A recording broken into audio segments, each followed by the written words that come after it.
Shalom, shalom, shalom. First and foremost, all praises and double honors due to Yahweh, Bahashem, Hamashiach, wa Malak Yahushai. Secondly, this is Brother Yardan. W Fighter Troy coming back at you with yet another cold cut. As you can read from the title, we'll be touching on adversity. And of course, we're going to begin with the etymology of the word adversity. The source we're using is etymolon.com. And so let's dive into it. Adversity. Condition of misfortune, hardship, difficulty, distress. This is a word that everyone should be familiar with as you come into the truth. Because when you come into the truth, it's understood that you will endure or that you will come across hardships, difficulty, and or distress. Now, hardship can come in many forms and shapes and sizes. Perhaps you may have a worldly woman, right? You came into this truth knowing you're Israelite. You told your woman she kind of get it, but she's still lukewarm. That's a hardship. Or perhaps you wanna study and read, but your family keep trying to take the Bible from you. That's an extreme example, but they keep trying to take away the Bible, right? To where you can't read the Bible. That's a difficulty. Or perhaps it's your thoughts. Maybe you want to just relinquish all those wicked, nasty, vile thoughts, and you just can't.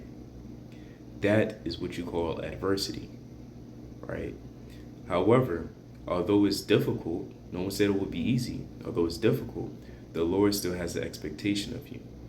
And that expectation is that you subdue and conquer that adversity and hardship, that you endure it.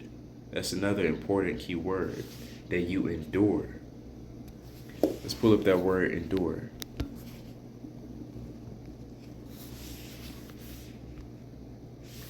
To undergo or suffer without breaking.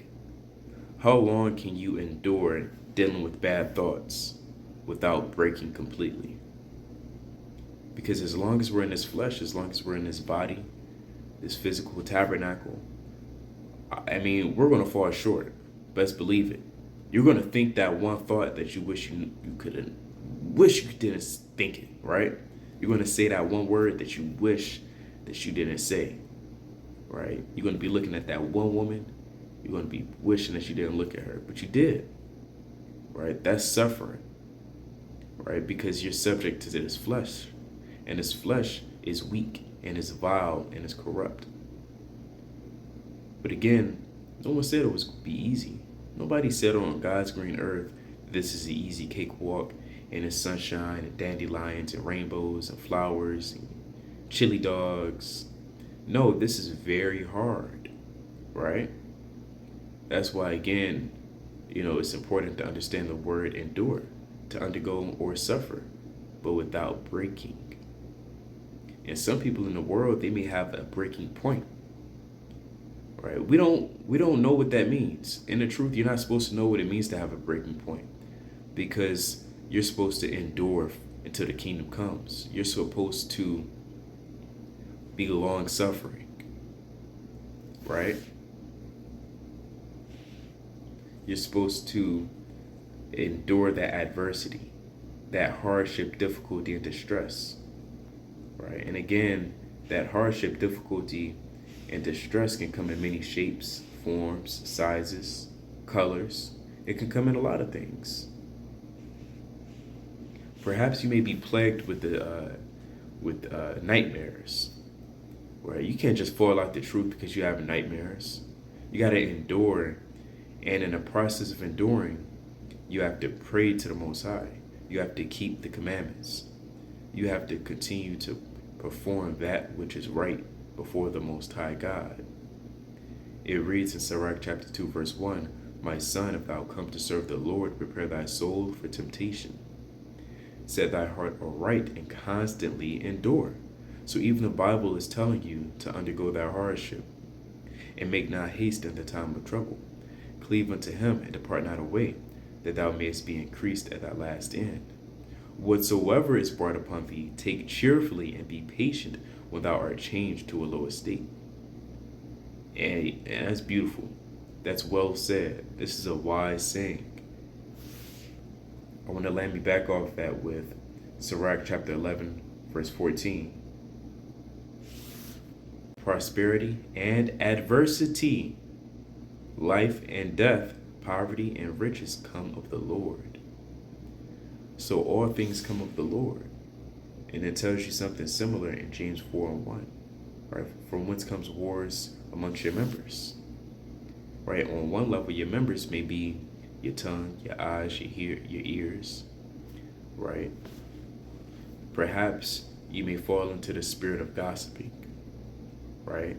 That's the member, or it's like the member is your tongue in that case.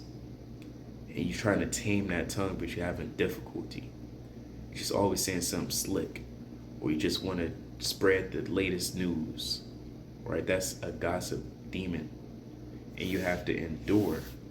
Right? You may not like it, you may despise it, and you may find yourself slipping up from time to time, but you have to repent and endure constantly. You know, again, I'm going to say it again, a lot of people in the world, they have this, what we may call a breaking point, where they say, well, I had enough. I'm throwing in this towel. I quit. I'm done.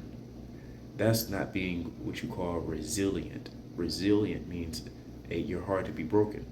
You're unbreakable, right? So I want to read Sirach chapter 2, verse 4 again. Whatsoever is brought upon thee, take cheerfully and be patient when thou art changed to a low estate. And that may happen to you as well, even on a financial level. You may be brought to a low estate, right? Being brought to a low estate is what you may call hell, right? Some may call, hey, I'm going through hell, right? That's just slang and hip talk for adversity, trials and tribulations. But as you're catching that hell, what the world may call hell, you have to still endure. You have to still perform that which is right before the Most High God. In other words, you have to still be on fire. You have to still read. You have to still pray. You have to still study. You have to still fast, all while maintaining being in that low state. The last time I checked, the greatest triumphs involves adversity. I want to read verse 5. For gold is tried in the fire, and acceptable men in the furnace of adversity. So as gold, this is what you call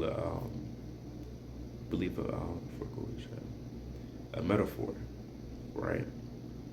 Gold is tried in the fire. It's like if gold is tried in the fire, and that's literal, right? It's comparing one thing to another, right? As gold is tried in the fire, so is acceptable man in the furnace of adversity. And I want to break it down, or rather expand upon that, because on a carnal level, gold has to be purified. If you want pure gold, 24 or whatever, it has to go through some sort of purification. Some sort of purification. Now, it's not just going through any type of purification process. It has to be burnt. You can't wash away the impurities of gold.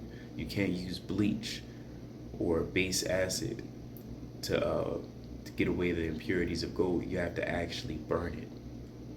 Right? Fire is another cleansing agent. Fire cleanses the gold of its impurities.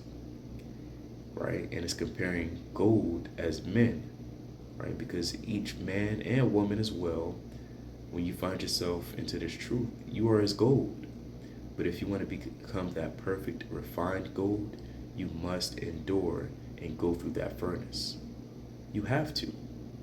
You can't say, well, I'm on fire, and just when you're feeling good.